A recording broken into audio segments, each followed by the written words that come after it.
For 8 years of Ukrainian control in the Donbas, an environment of panic spread across the region. This is still the case amid the destruction left by the clashes. Residents used as human shields observed the devastation that could have been avoided, baffled at the sight of their land. This story by Special Envoy Alejandro Kirk expands on the matter. These are not the faces of victorious and joyful beings. This is Mariupol. They are the Russians of the Donbas, the majority of the population here. A story of horror lies behind each and every one. A few days ago, there were the human shield forces indoctrinated in a regime of hate towards the neighbor, if the neighbor is Russian, and they are. Since 2014, any Russian in Ukraine became citizens with less rights. Their language was banned, their organizations were declared illegal. The fate of these people was to disappear, to be Ukrainized, leaving behind the story and culture. That became one big threat. But here today, it's hard to simplify and render those thoughts. Maybe it would have been best to continue to be oppressed and not to lose my home. And who's my neighbor anyway? If I speak now, will there come a night to slit my throat? The priority now is to survive, eat, drink, find the missing relatives. How many are there? Where will they be? Any country, I think, could have influence, but they didn't because of interest. And in the end, everyone let this happen, especially the sides that are in conflict. Then there is everybody else. Everyone let this happen. I don't understand what is at stake. Again, letting this happen, letting people suffer like this, letting people die, children, the elderly, women, anyone at all. This shouldn't have been allowed. In Kramatorsk, north of Donetsk, in an area still under Ukrainian control, a missile hit a train station full of people who were trying to run away from the war. Over 30 civilians died, 10 were injured.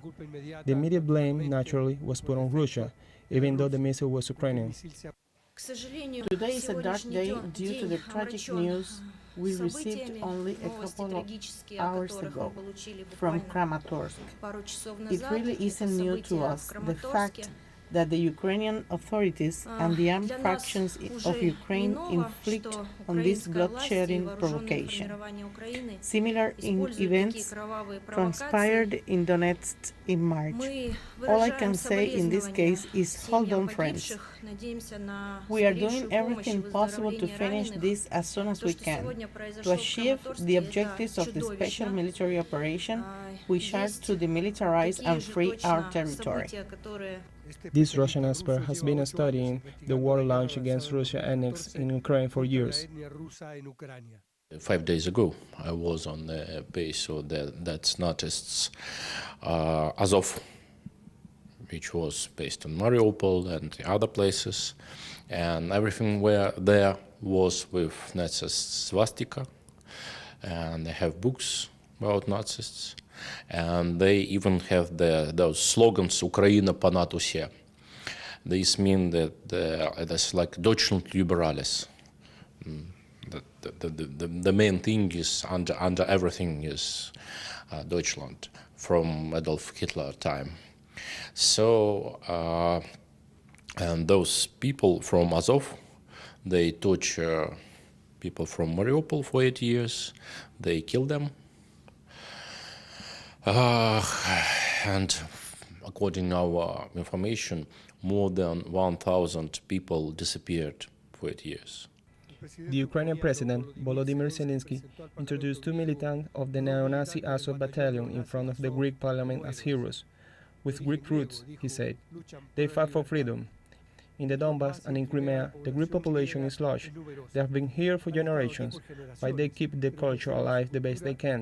They don't associate along with Nazis because their fathers and grandfathers fought them. Back in the 45s, when our grandparents and great-grandparents watched the war against fascism, they never thought the grandchildren would have to rise and fight one more against the very evil, pure fascism. I can call it by another name. I've seen so much in these 7 years that it's totally surreal. There are all sorts of atrocities. I don't understand what goes through their heads, how they think, or how they will live after this chaos. Cristian Inostroza y Alejandro Kirk, teleSUR, República Popular de Donetsk.